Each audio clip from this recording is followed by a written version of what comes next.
Have you ever felt like you're giving and giving in a relationship only to end up drained and unappreciated? Or like you're walking on eggshells just to avoid a fight? If so, you don't just need boundaries, you need self-boundaries.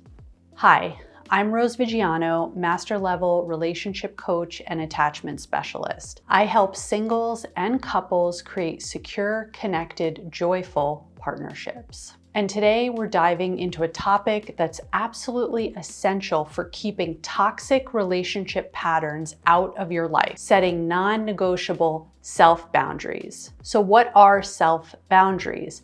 Now, I'm sure you've heard about regular boundaries. They're the limits you set with other people to define what's okay and what isn't in your relationships with them. For example, you ask a friend to stop calling you at midnight because you need to sleep. That's a boundary. But self-boundaries, they're a little different, and honestly, they're even more important. Self-boundaries are the internal rules you create for yourself. They're the promises you make about how you'll treat yourself and how you'll let others treat you. They're the foundation for all your external boundaries with others, and they start with the respect you give to yourself. Here's the key difference. Boundaries protect your energy and your well-being by defining what's okay with others.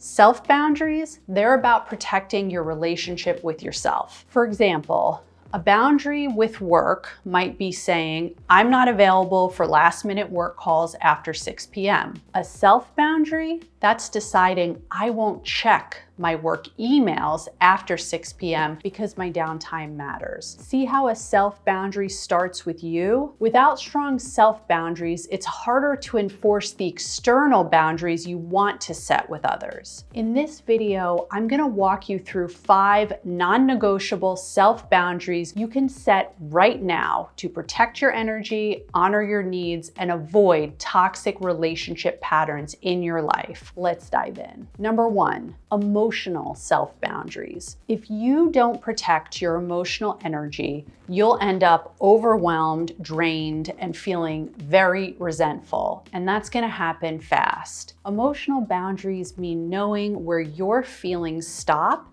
and someone else's feelings begin. They let you stay in compassion with others while making sure that you're not taking on other people's emotional baggage. Here's an example. Perhaps a coworker keeps venting about your shared boss during lunch, and you want to be supportive, you want to be a friend, but you notice it's starting to drain you and affect your perception of the workplace and your boss. So instead of just listening day after day, you set an emotional boundary for yourself to not take on what's happening with them. Once you do that, you might be able to say to them, hey, I need lunchtime to recharge, but I'm happy to brainstorm solutions with you later. This tactic protects your energy while still showing empathy for a friend. Let's take another example I see a lot. Perhaps your partner's often in a bad mood. A self-boundary is staying in your own mood rather than going into theirs. It's reminding yourself their emotions aren't mine to fix, and then making sure that you keep doing things that help you feeling positive. Emotional boundaries aren't about shutting other people out. They're about staying balanced in yourself so that you can support others while not losing yourself. Number 2, physical self-boundaries. Physical self-boundaries are protecting your body and your personal space, and they are just as important as protecting your emotions. Physical self-boundaries ensure your body and personal space are respected by others, and it starts with what you do for yourself. For example, someone you've just met leans in for a hug and it makes you uncomfortable. So instead of going along with it, you say, I'm more of a handshake person. Thanks for understanding. I know this might seem extreme, like what's wrong with a little hug? Well, here's what's wrong with it. When you agree to physical interactions you're not comfortable with, it leads to feelings of violation and ultimately resentment. When you ignore your body's needs, whether it's a connection with someone or rest or personal space, it ends up feeling physically draining and emotionally depleting. And over time, your personal limits can become blurred, which makes it harder to identify toxic patterns and enforce your boundaries with them. Physical self-boundaries are about listening to your body's need. If you're exhausted, but a friend insists you join them for a late night event, you can say, hey, I love you and I need to rest tonight, but I hope you have a great time. That's advocating for yourself and staying tuned in to what your body needs. When you're clear and confident about your physical self-boundaries, it helps others feel more comfortable with you too. And you're also modeling better ways for them to take care of themselves. It's a win-win. I want to offer you a deeper way to avoid toxic relationship patterns, a way to make real lasting change without doing it all on your own. Consistent change is hard, especially when you're navigating it solo. And while working one-to-one with a professional can be life-changing, it's not always accessible for everyone.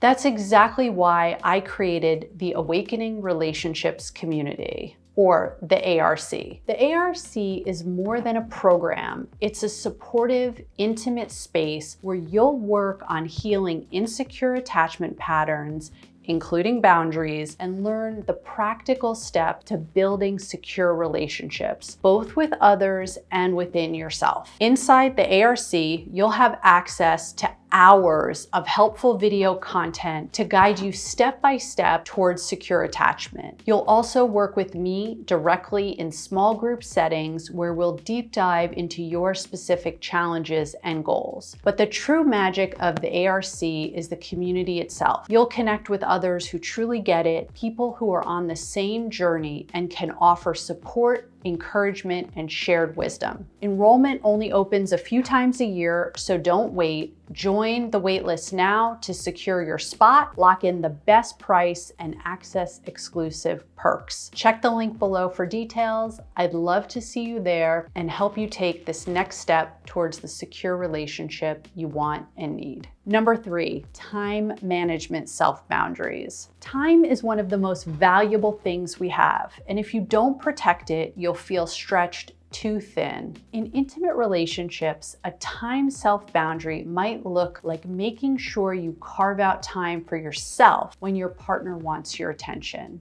You say, I love spending time with you all, and I need a few hours for myself to recharge. Let's meet up later this afternoon. In a work relationship, it's all about knowing your limits. Maybe your boss hands you yet another project when your plate is already full. Time boundaries are, I would love to help. I'm currently at capacity. Can we either revisit this next week or reprioritize my task? Often people don't want to set time boundaries because they feel guilty, but working through guilt is crucial so you can stand up for what's true for you. Time boundaries help you stay focused on what matters most without overcommitting and burning yourself out. Number 4, intellectual self-boundaries. Protecting your mind and your beliefs are just as important as protecting your time and your energy and your physical space and your emotions. Intellectual boundaries mean respecting your own thoughts, knowing your core beliefs, and setting limits on how others engage with them. While we can all be persuaded by new ideas, having intellectual self-boundaries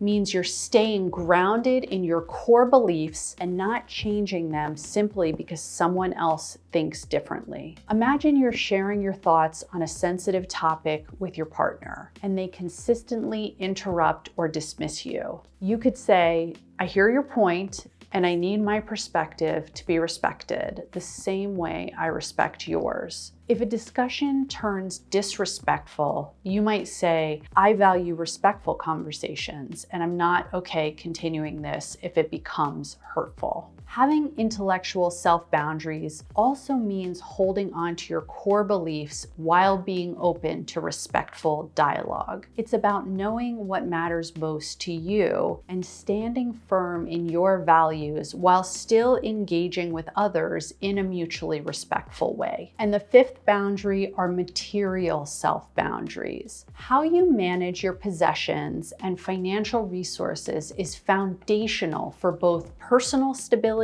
and relational trust. When you set clear material self-boundaries, you protect your sense of security and establish mutual respect in your relationships. Imagine this.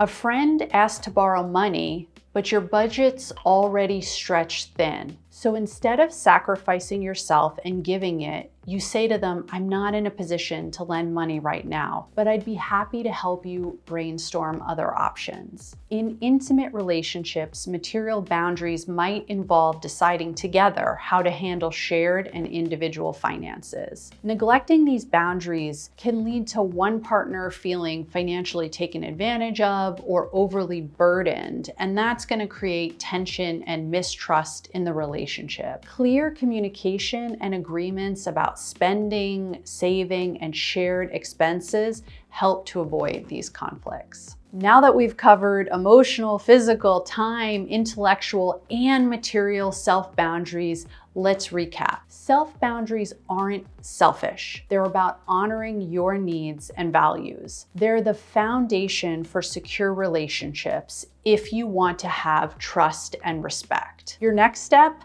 pick one self-boundary to focus on this week. Maybe start with emotional self-boundaries. They often have the most immediate impact, helping you protect your energy and regain balance in your relationships. Start small, stay consistent, and notice how it shifts your energy and your relationships. And if this resonated with you, don't forget to like, subscribe, and share this video. Check out my ARC membership for deeper work on creating secure, aligned relationships. And remember, the healthiest relationships start with you. I'll see you soon.